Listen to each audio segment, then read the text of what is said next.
This is Egon Chawakian. Hello to those with whom I routinely communicate, and likewise hello to those new to my scientific insight. The information I presented in my prior address regarding the events of November 24, 2023 in the Mariana Trench region has seemingly ignited an extraordinary level of public interest. I would add, ironically, not so much from within the corridors of my usually supportive scientific community, but instead from the ever-growing ranks of the public at large. This phenomenon, I further suspect, is largely owing to the conspicuous and frequent occurrence of climatic anomalies in the greater region.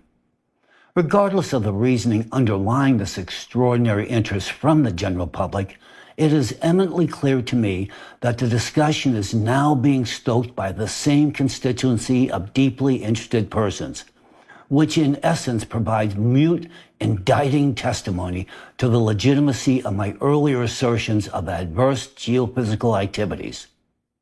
I am truly impressed and grateful. Thank you. Otherwise, with this said, dear colleagues and representatives of the Russian scientific establishment, my delivery this day is targeted almost entirely at your esteemed community of distinguished and learned individuals. If you are actual, legitimate scientists, and not merely puppets of a corrupt political system, I would have great difficulty believing that you would not have fully comprehended precisely what I had communicated in my previous video. As I have already elaborated on the critical events of November 24, 2023 at great length, provoking consternation amongst many within your community, regrettably I feel it is necessary to provide even further insight on the issue in order that you may grasp the gravity of the matter at hand. This extraordinary action is a task which ought to have been provided by your Academy of Sciences. My choice to go beyond the norm is elementary. Specifically, the vast majority of you are not engaged in actual science, but rather in political opportunism and grant-seeking medicacy. Please tell me I am wrong. Sadly, your sole objective is to extract as much research funding as possible from the state. I have irrefutable evidence substantiated by the catastrophic shifts in climate unfolding right before your eyes. Please try and disprove my words. People are noticing this on their own now, without your help. What has happened over the past 2 years and now in the present are unprecedented climate records that exceed all known scientific parameters. The events of November 24, 2023 marked a turning point for our planet, one that the majority of so-called scientists refuse to acknowledge. But I've said it before and I will state it again. The history of humanity and life on Earth is now divided into before and after the same exact date. A critical question arises now. Why was this not communicated to the public? Why was no effort made to explain the mechanisms at play? The likely answer is that most scientists were simply unaware of these processes, and those who did know sat in silence, just as I once did, gripped by fear, not only for their own lives, but for all humanity. Because the truth is terrifying. Now listen carefully. I will explain what happened to those who call themselves scientists, yet are so far removed from real science as I am from ballet. The triggers for the seismic events in the Mariana Trench were a series of intramantle explosions, which are recorded at the surface as deep focus earthquakes. In the plastic mantle, nothing can experience brittle deformation. Only explosions occur there, and their energy rivals the detonation of multiple nuclear bombs. And what you say about deep focus earthquakes is blatantly false. During intermantle explosions, the acoustic wave propagates tangentially. If multiple explosions occur in succession within the mantle, the subsequent waves amplify the energy of the initial acoustic wave. This phenomenon is known as resonance.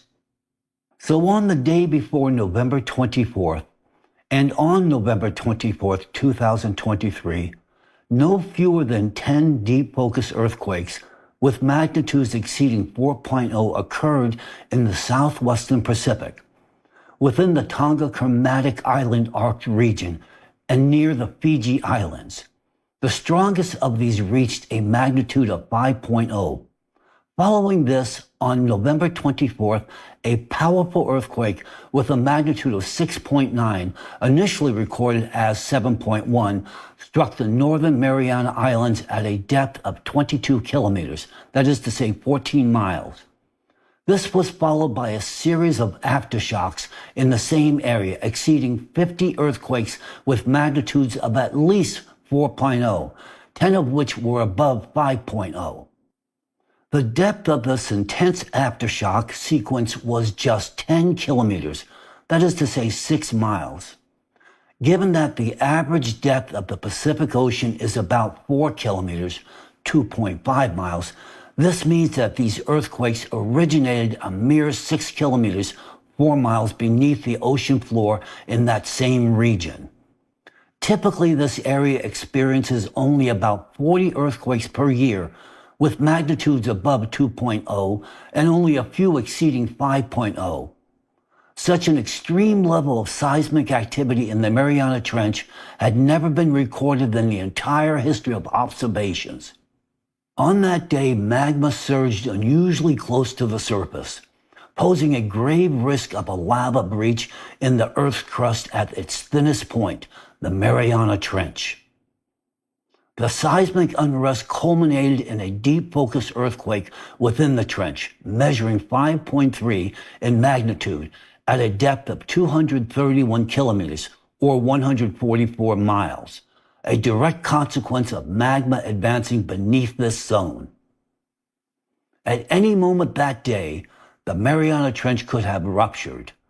Had this happened, ocean water held under immense pressure at a depth of 11 kilometers or 7 miles would have come into direct contact with the scorching magma. The result would have been nothing short of planetary devastation, following the same fate as Mars. A similar rupture in the Martian crust occurred in the Valle Marineris region, stripping Mars of its ocean, atmosphere, magnetic field, and ultimately all life. On November 24, 2023, Earth narrowly avoided this outcome, but the probability of a Martian scenario was alarmingly high. We were hanging by a thread. I understand the underlying physical processes, and that is why those were the most terrifying 24 hours of my entire life.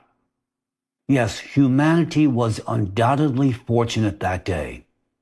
But what if similar seismic events accompanied by deep focus mantle explosions had occurred not in the Mariana Trench, but in Siberia? We would not be having this conversation right now. The rupture of the Siberian magma plume would have been inevitable, and it would have unfolded within mere days. Such an event would have shattered the Siberian craton into multiple tectonic blocks, given the immense pressure it is currently under. Moreover, the events of November 24, 2023 in the Mariana Trench had a direct impact on the Siberian plume, further intensifying the magma pressure beneath the Siberian plate. Had such pressure been exerted on the Yellowstone supervolcano, it would have inevitably erupted.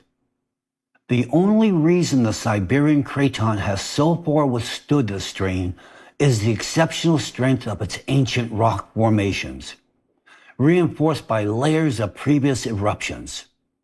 But how much longer can it endure before reaching its breaking point? That is a rhetorical question. Even now, the craton is undergoing partial melting at a depth of 35 kilometers, about 22 miles. A rupture of the Siberian plume could occur at any moment, yet we can no longer predict precisely when. We were expelled from Russian territory in the most brutal manner. We knew everything that was happening there. We closely monitored the Siberian plume and could forecast its behavior. But now that capability has been taken from us. Any information is now beyond our reach. Yes, for now, humanity has been fortunate that the resonance of acoustic waves from intermantle explosions has not yet triggered a rupture neither in the Mariana Trench nor beneath the Siberian plume. But how long will this luck hold out? The ocean, contaminated with micro and nanoplastics, is failing to dissipate heat from the Earth's interior effectively, which in turn is accelerating the frequency of deep focus earthquakes. And you can see this increase for yourselves. As magma temperatures rise, its volume expands. This drives magma upward closer to the Earth's crust, which in turn contributes to the warming of the global ocean. In other words, magma is melting the lower layers of the Earth's crust, including those beneath the ocean, accelerating its warming. Furthermore, the advancement of the magma flow on November 24, 2023, in the Mariana Trench significantly increased heat emissions into the ocean, bringing us even closer to a catastrophe. The warming of the ocean has led to a sharp expansion of acidification zones and the decomposition of organic matter in the marine waters, which has intensified CO2 emissions from the ocean instead of its absorption. Look at your own research. In 2023, Russian scientists published a study on the Atlantic sector of the Southern Ocean based on data from the 87th expedition of the research vessel Akademik Mstislav Keldysh in 2021 through 2022. These findings established that the decomposition of organic matter in Southern Ocean waters is now leading to CO2 emissions rather than sequestration. According to model data from Australian researchers, CO2 emissions over the Southern Ocean have increased by approximately 150% compared to pre-industrial levels due to a 0.5 degrees Celsius rise in ocean surface temperature.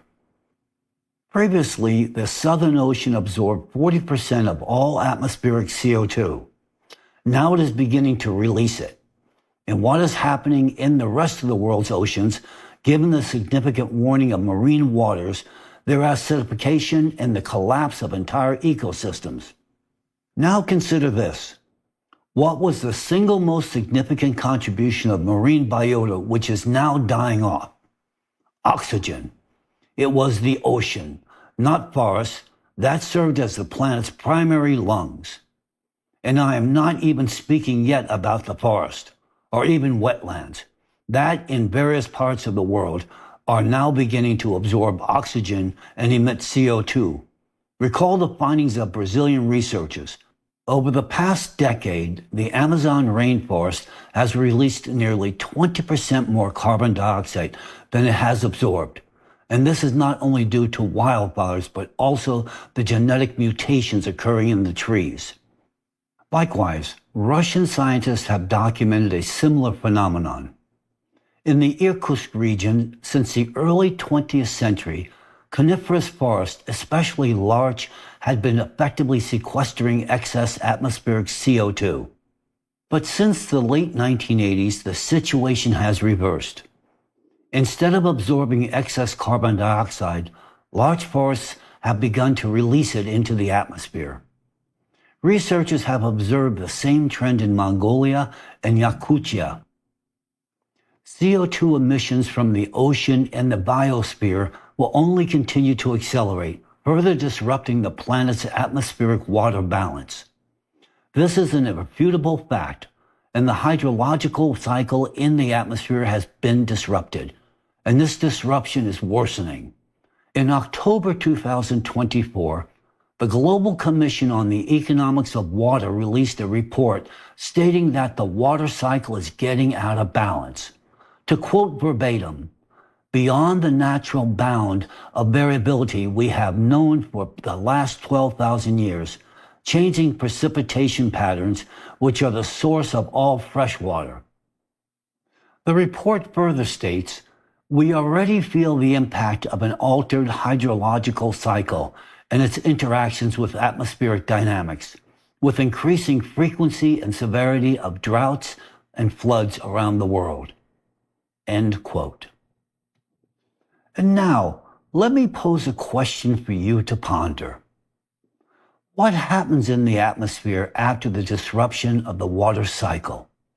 Answer me, please. For those unaware, let me explain.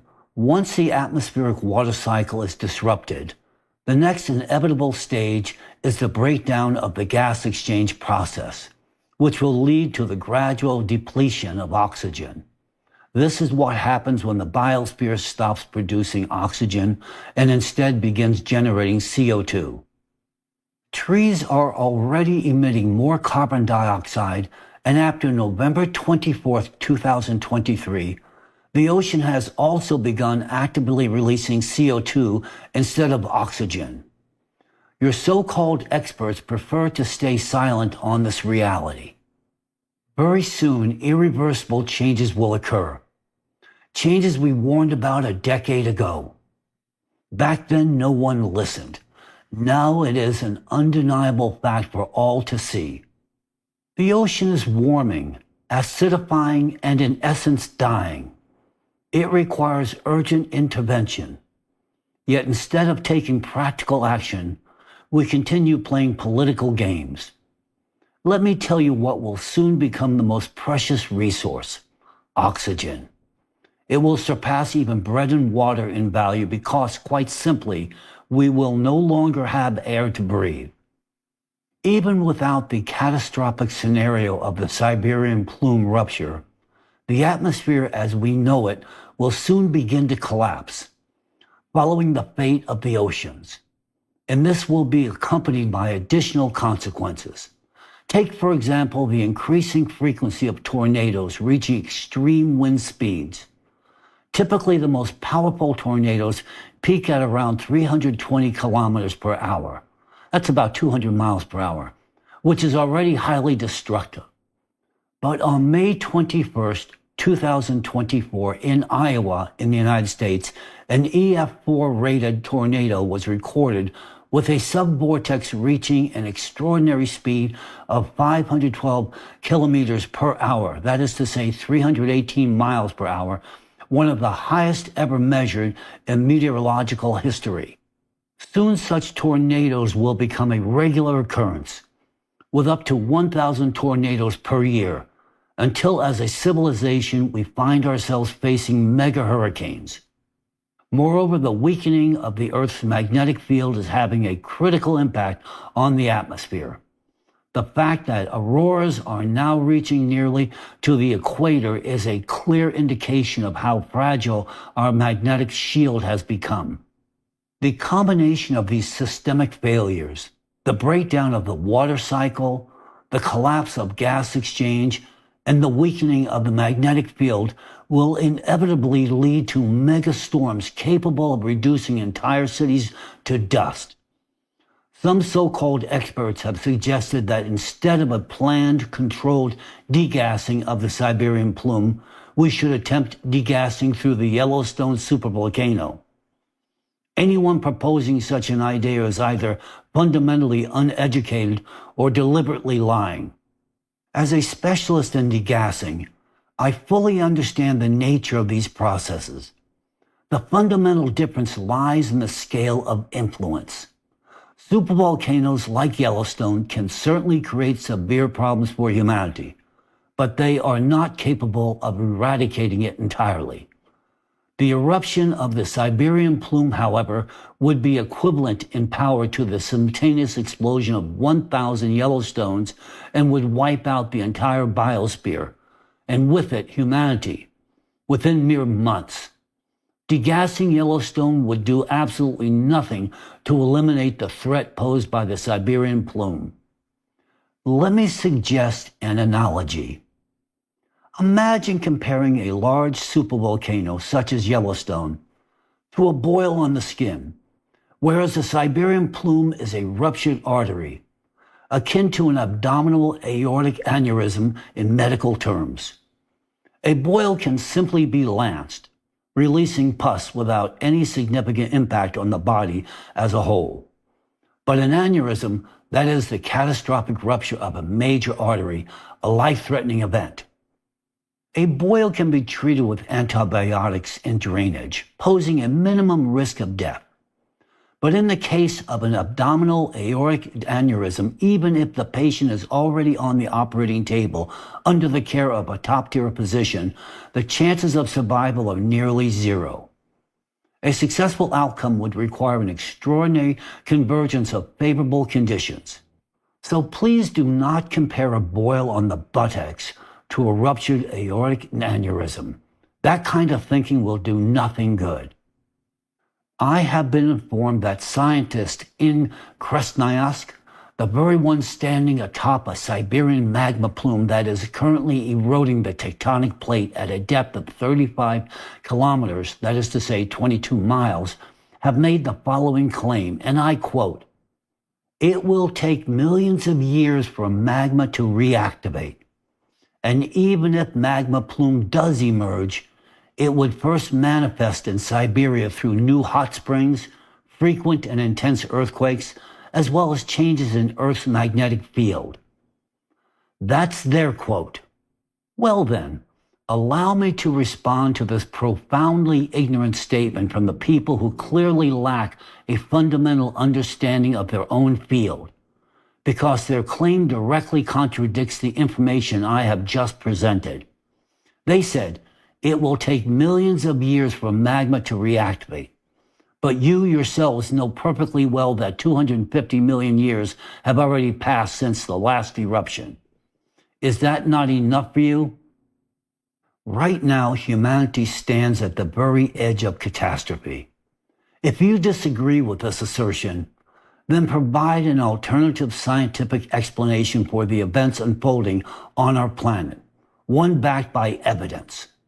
Take into account the rise in deep-focused earthquakes, changes in the magnetic field, and the anomalous composition and properties of erupting lava, increasing seismic activity, and the transformations occurring in the Earth's core and mantle. Factor in ocean warming, including at great depths, disruptions in the atmospheric water cycle, and changes in the upper layers of the atmosphere. For once in your life, please conduct a truly interdisciplinary study, integrating data from all these fields to answer the questions surrounding these planetary changes. This is precisely what we at ALLATRA have been doing for the past 30 years.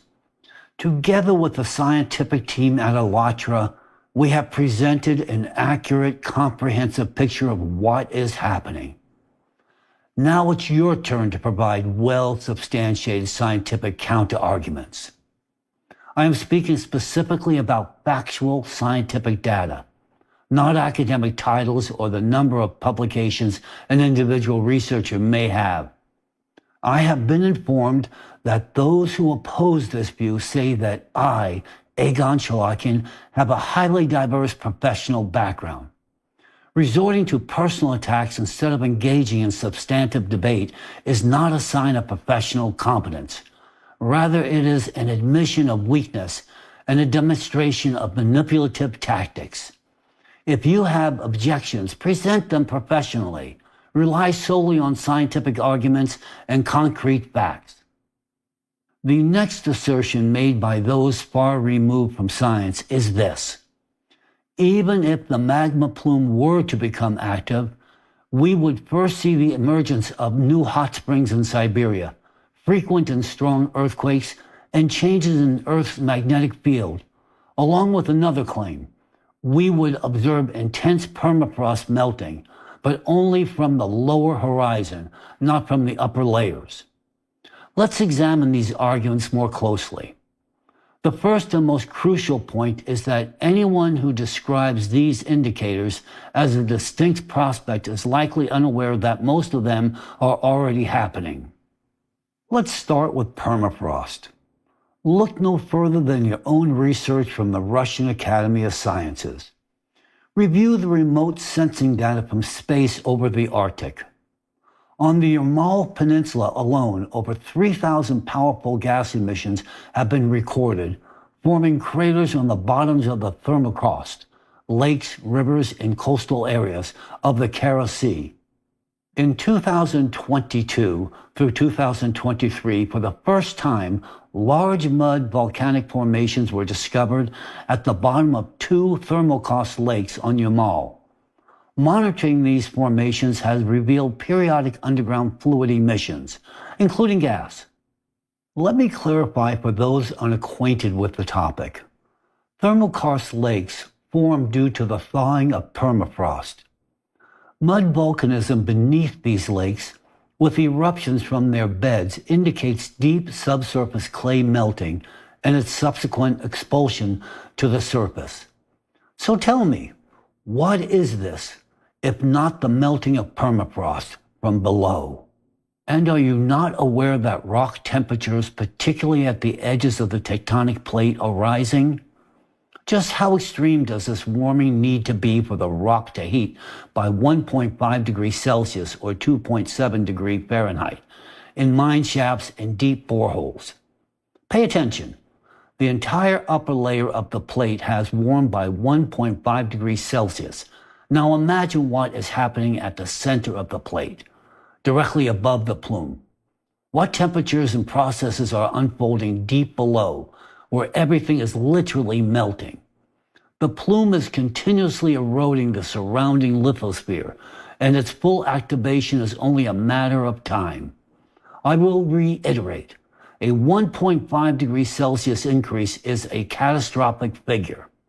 If you can refute this with facts, then do so, please. Regarding the claim that Earth's magnetic field must change, let's break down the connection between the magnetic field and the Siberian magma plume. As early as the 1990s, a correlation was discovered between the frequency of geomagnetic reversals and the intensity of mantle magmatism. It is only logical that these reversals are linked to processes occurring in the outer core near the core mantle boundary.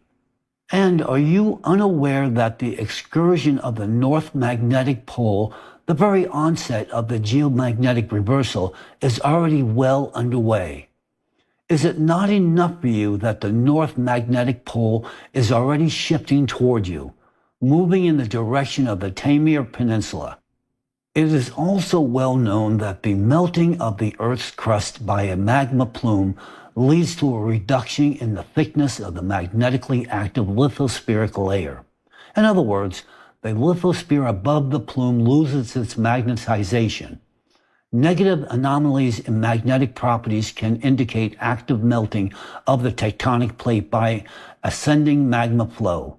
Yes, residual lithospheric positive anomalies from past eruptions remain in the form of solidified rock.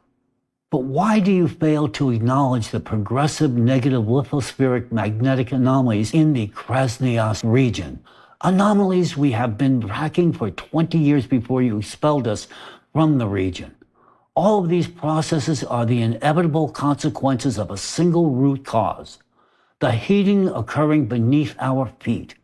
Magma is intensifying and the mantle is melting and turning into liquid. As magma heats, it expands in volume, inevitably eroding and destabilizing the Earth's crust. Show the satellite thermography of these regions from recent years. Show the temperature shifts over the past decade in deep boreholes and at depths of at least 3 kilometers, or 1.9 miles, and beyond. Show the changes in the lithospheric magnetic field over the last 10 years. Refute my words with hard data. Now, regarding the emergence of hot springs and strong earthquakes, where exactly do you expect to see these as precursors? Directly above the Siberian plume? Those who make such claims are relying on a weak understanding of geology based solely on examples of volcanoes and supervolcanoes. I have already explained, Yellowstone, in comparison to the Siberian plume, is like a boil compared to an abdominal aortic aneurysm. Therefore, it is foolish to expect the same warning signs that precede a supervolcanic eruption. Let's begin with this. We will not see strong earthquakes above the Siberian plume until the very moment of its catastrophic rupture. Why is that? The answer lies in the structure of the East Siberian Craton. Magma in this region solidifies in a highly dense, almost monolithic form. The eruptions that occurred 250 million years ago permeated the entire tectonic plate, reinforcing and cementing it with the Siberian traps. The uneven thawing of permafrost across Siberia reveals variations in rock density. Where the permafrost melts faster, the rock is looser. Where it melts more slowly, the rock is denser. Overall, the structure of the East Siberian Craton remains highly monolithic and robust. This means that the crustal block will not gradually crumble. Let me illustrate this with yet another analogy. If we compare the Siberian platform structure to that of glass, when pressure is applied to the center of a glass pane, cracks appear only fractions of a second before the entire sheet shatters. Unlike wood, which deforms gradually under stress, glass breaks suddenly and catastrophically. If similar fractures begin to propagate through the tectonic plate, we will not have even a moment to react or to warn anyone, let alone publish a news report about it. This analogy should be more than sufficient to those with an understanding of geophysical processes to grasp what is happening in Siberia right now. We will not witness significant tectonic shifts until the moment the Siberian platform ruptures. Some precursor earthquakes may occur along the edges of the plate, but when strong quakes begin directly above the plume, it will mean that only minutes, at most a few hours, remain before a catastrophic event. Any competent scientist will confirm these conclusions. And the increase in seismic activity at the periphery of the crustal block, where the Siberian plume is exerting pressure, has already begun. Take a closer look at the seismic activity in the Ural Mountains, Lake Baikal, and the Verkhoyansk Range. As for the hot springs you claim would have emerged as a warning sign, ask the people in these peripheral regions. Cases of hot water appearing in wells are being reported with increasing frequency. Are these not the very hot springs you were expecting? What I am presenting is not political speculation. It is a scientific description of physical processes grounded in facts, not assumptions or fear-mongering. My objective is not to incite panic, but to prepare people for the events ahead so that they can take action to save their own lives. When the activation of the Siberian plume becomes inevitable, no intervention will be possible. However, in the coming years, we will witness severe catastrophic events, extreme cold spells, hurricane-force winds, and other natural cataclysms. The economic losses will be astronomical, and the blame will lie squarely on the prioritization of political ambitions over common sense and real science. Were it not for political barriers, a planned, controlled degassing of the Siberian plume would have been addressed long ago, or at the very least thoroughly studied. Many of the consequences we are already experiencing could have been prevented. In the current year and beyond, do not be surprised by record-breaking temperatures. Each new record inexorably shortens the lifespan of Earth's biosphere. Yet instead of investigating and informing the public, Russian scientists have made statements such as this: people who live here in Siberia naturally should not be afraid of anything in this respect. Nothing threatens their lives. They should focus on raising their children, caring for their families, and not worrying about such a ridiculous thing as this catastrophe. They are telling people what they should and should not fear and how they should raise their children. Is this the response of a scientist? What kind of commands are they issuing to the public? Life is not a game, and playing with people's lives is despicable. What kind of directive is do not be afraid? I am an American, and yet I fear what is happening in Russia. I fear for the safety of Russian citizens more than your so-called scientists do. And yet you are being told that Siberia is one of the safest tectonic regions and that you should not be afraid of anything. If I were in your place, I would have many serious questions for these so-called experts. Why do your scientists remain ignorant of the fundamental facts I am presenting? Because they have not studied them. They have not observed them. They are too preoccupied with politics and protecting their cushy positions. But science is not politics. Science is, above all, responsibility. Russians, remember the names of every scientist who is deceiving you right now. Soon you will see everything with your own eyes, and you will have a valid reason to ask them one simple question. Why did you lie to us? Unfortunately, that reckoning is inevitable. And now I turn directly to Russian scientists. Every word I have spoken is backed by evidence. If you have objections, let's engage in a scientific dialogue. But what do I see instead? Empty philosophical musings and disgraceful personal attacks. I understand exactly why you do this. You are deliberately manipulating the public's perception to conceal the truth from them. That is simply vile. You accuse me of chasing hype by discussing high-profile issues. The truth is, I do not profit from telling people the truth. On the contrary, I dedicate my personal time and resources earned over a lifetime to this very cause. And you know what? Every single one of our LATRA volunteers does precisely the same. For 10 years now, we have been telling the truth about the climate. And now, for that, former LATRA volunteers in Russia are being persecuted by your very own FSB. Think about it. The FSB is torturing law-abiding citizens who, in their free time, worked to study climate change. They are suffocating them with plastic bags over their heads, and they are electrocuting them with stun guns. Some former LATRA volunteers in Russia have already been imprisoned. Others are facing criminal charges based on fabricated accusations. They are being labeled terrorists and enemies of Russia. And to what end? Because they wanted to live. Because they wanted their children to live. The real terrorists are those issuing criminal orders to lie to you, Russians, in the name of science. I understand that what I am saying will never reach the president of Russia.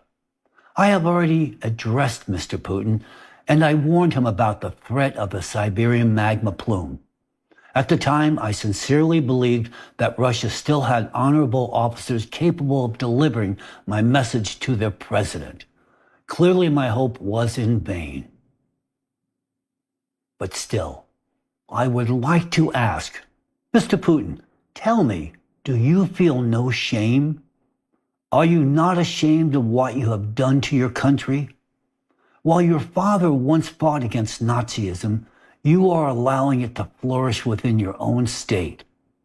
A group of Nazis in your country has created a parallel system of governance, and they now wield more real power than you, the elected president. The entire world sees this except for you. Are you in control of those who are subjecting your citizens to brutal repression across the country, stripping them of their constitutional rights? Whose orders are they really following? Mr. Putin, you often speak of pride. Tell me, what exactly are you proud of? Are you proud of your state religion? Then look at what you have done to it. Your religion has been transformed into a political and punitive instrument. Those who genuinely tried to preserve faith, your Nazis drove them out of Russia. You say you are proud of your nation. Then why do you not safeguard the lives of Russian citizens? Are you proud of your country's power? And what good is that power when beneath your feet lies a magma plume the size of Australia? The powerful state you have built is, in reality, nothing more than a colossus on clay feet, one that could vanish at any moment. If you genuinely believe you control everything in your country, then answer this question. Why, 10 years ago, when the threat of the Siberian magma plume first became known, were no measures taken to ensure the safety of Russia and its citizens? Ask your inner circle this question. Even back then, the necessary steps to prevent a global catastrophe were outlined. There were discussions about the planned degassing of the Siberian plume and the potential for restoring the ocean. I vividly remember your early statements about democracy, Mr. Putin, and I want to believe that you are not a Nazi. But look at reality. Look at what is happening in your country now. If you are content with the current state of affairs, then I am speaking into the void. And now I turn once again to the Russian scientists. To all those spreading disinformation, I ask, when will you remember that you are scientists, not mouthpieces for the FSB? Why are you deceiving so many people? You are not only lying to your own citizens, your soothing lies are being spread to the entire world, lulling people into a false sense of security. It seems that all you are capable of is closing your eyes to reality, misleading the public, and punishing the innocent. At a time when climatic and geodynamic threats are escalating like an avalanche, you tell your citizens not to be afraid and to focus on raising their children. Where is your reason? Where is your humanity? If politics is all that matters to you, if you have been so thoroughly indoctrinated that it has become more important to you than the lives of children, then we are powerless. That would mean that we, the Alatra researchers, have wasted several decades of our lives in vain, striving to save this world. My friend, I have nothing more to add.